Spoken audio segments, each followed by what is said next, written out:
Hey everyone, and welcome to my channel.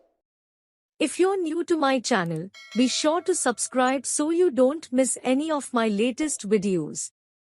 Birds and the monkeys. Once upon a time, there were two groups of friends, the birds and the monkeys.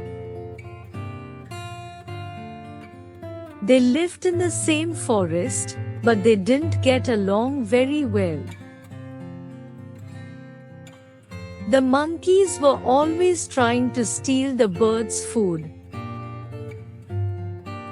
and the birds were always trying to peck the monkeys' eyes out. One day, they decided to build a big net to catch the monkeys. The next time the monkeys came to steal the birds' food, they got caught in the net. The birds were so happy that they had finally gotten revenge on the monkeys.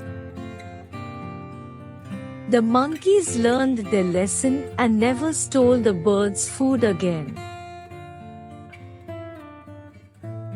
Moral of the story: violence is never the answer. There are always better ways to resolve conflict.